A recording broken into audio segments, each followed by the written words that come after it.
여러분 안녕하십니까, 신중년 TV입니다.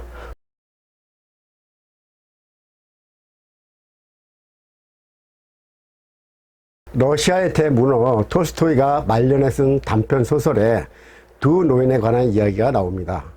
한 마을에 두 노인이 살았는데 이 두 노인은 성지순례를 같이 하기로 하고 길을 떠나죠. 그런데 이 두 노인은 성지순례를 무사히 마쳤을까요? 결론부터 말씀드리면 한 노인은 성지순례를 끝까지 마치고 돌아왔는가 하면 한 노인은 성지순례를 마치지 못하고 돌아옵니다. 아니, 성지순례를 같이 떠났는데 왜 한 사람은 성지순례를 성공적으로 마치고 왔는데 한 사람은 성지순례를 성공적으로 마치지 못하고 왔을까요? 혹시 중간에 사고라도 난 걸까요? 그 이유가 궁금하시죠? 톨스토이는 이 두 노인의 성지순례 이야기를 하면서 우리 신중년에게 무언가 암시를 하고 있습니다. 그게 뭘까요? 이야기를 끝까지 들어보시기 바랍니다. 그리고 여기서 노인이라고는 하지만 사실 우리나라 50에서 60대 초반 정도로 추정이 되는데요. 러시아에서 머나먼 예루살렘까지 걸어서 성지순례를 갈 만큼 아직은 건강한 나이로 보입니다. 이 두 노인의 이름은 에핌과 엘리사이라는 이름을 가진 사람이었는데요. 한 마을에 살면서 이 두 사람은 언젠가 성지순례를 같이 가자고 약속을 하였지만 이런 일 저런 일에 매달리다 보니 차일피일 미루게 되었습니다. 에핌이라는 사람은 제법 농사를 크게 지어 잘 사는 부자 농부였고요. 엘리사이는 그렇게 큰 부자는 아니었지만 그런대로 사는 사람이었습니다. 그런데 엘리사이가 에핌에게 말합니다. 올해는 꼭 성지순례를 갈 수 있냐고 물었죠. 그런데 에핌은 지금 집을 수리해야 해서 이번에도 가기 어려워 하는 것이었어요. 그래서 엘리사이가 이야기합니다. 그렇게 이야기해서 출발하지 못한 게 몇 번인가 하면서 에핌을 설득하죠. 그래서 에핌은 할 수 없이 그냥 같이 출발하기로 합니다. 두 노인은 여행에 필요한 돈, 그 당시 100루블이라고 하는데 각자 마련해서 출발을 합니다. 얼마를 가다가 엘리사이는 목이 말라서 마을에 들어가서 물을 좀 얻어 마시고 가겠다고 하고 에핌은 먼저 출발하게 됩니다. 엘리사이가 곧 따라올 것으로 생각했죠.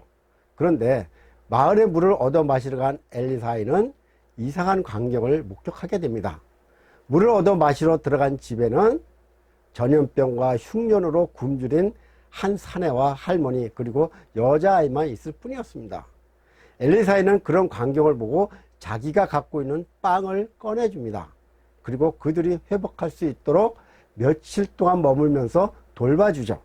그리고는 다시 출발하려고 했는데 아무리 생각해도 이들이 계속해서 살려면 필요한 농사지을 땅이나 가축이 있어야겠다고 생각하고 밤새 고민을 하다가 결국은 자기가 가지고 있는 돈을 털어서 밭과 말과 수레, 밀가루 등을 사주고 떠납니다.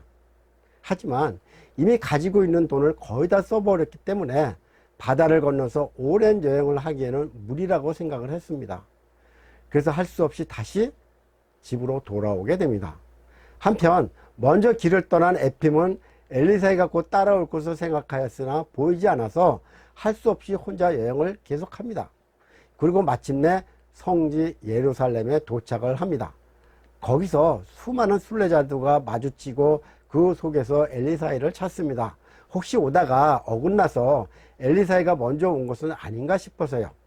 하지만 찾을 수는 없었습니다. 그렇게 해서 에핌은 6주간의 성지순례를 마치고 혼자 집으로 돌아오게 됩니다. 그러다가 중간에 엘리사이와 헤어졌던 그 마을을 지나게 되었는데요. 어떻게 된 것인가 물어보려고 어느 집을 들리게 되는데 거기서 음식과 숙식을 대접받게 됩니다. 자기들이 지난해 다 죽어가고 있을 때 어느 순례자 한 분이 도움으로 이렇게 살게 되었으니 자기들은 순례자를 잘 대접하지 않을 수 없다고 하는 것이었어요. 어쨌든 에핌도 1년 만에 무사히 집으로 돌아오게 됩니다. 자, 여러분, 성지순례를 마친 에핌과 중간에 불쌍한 사람들을 돌보느냐 성지순례를 마치지 못한 엘리사의 이 두 노인의 이야기 어떻게 생각하십니까? 한 사람은 성지순례라는 목적을 달성했고 한 사람은 목적을 달성하지 못했습니다. 하지만 목적을 달성한 에핌이라는 노인은 비록 자기가 성지순례를 하고 예물을 바쳤지만 자기의 정성을 하나님께서 받아주셨는지 의문이 갔습니다. 하지만 성지순례를 마치지 못한 엘리사에는 비록 성지순례를 끝까지 마치지 못했지만 그래도 불쌍한 이웃에게 선행을 다하는 게 하나님의 뜻인가 보다 하고 생각을 했습니다. 그래서 성지순례를 하지 못한 것에 대한 아쉬움보다는 하나님의 뜻을 알게 되어 그런대로 만족을 하였습니다. 신중년 여러분, 저는 여기서 여러분에게 톨스토이의 두 노인의 성지순례에 관한 이야기를 해드리면서 문득 이런 생각이 듭니다. 목적을 달성하는 것도 중요하지만 목적을 달성하는 것 못지않게 중요한 것은 과정이 아닌가. 우리 사회에서는 과정을 무시한 채 목적만 달성하면 된다는 풍조가 있습니다. 과연 목적을 달성했다고 해서 마냥 행복하기만 할까요? 비록 목적은 달성하지 못했지만 달성하려는 노력과 그 과정 중에 선행을 베풀어 마음이 행복했다면 그게 목적을 달성한 것보다 더 큰 행복이 아닌가 싶습니다. 이제는 나이도 들었고 인생을 살면서 여러 가지 크고 작은 목표를 많이 달성하였으니 이제는 더 큰 목적을 달성하느라 스트레스 받고 살기보다는 하루하루 보람을 느끼는 삶을 살아가는 게 어떨까 싶습니다. 오늘 신중년이 이 세상을 살아가는 법 한 예로 성지순례를 간 두 노인에 대한 이야기를 들려드렸는데요. 끝까지 들어주셔서 감사합니다. 다음에 더 좋은 이야기로 찾아뵙도록 하겠습니다. 여러분 감사합니다. 안녕히 계십시오.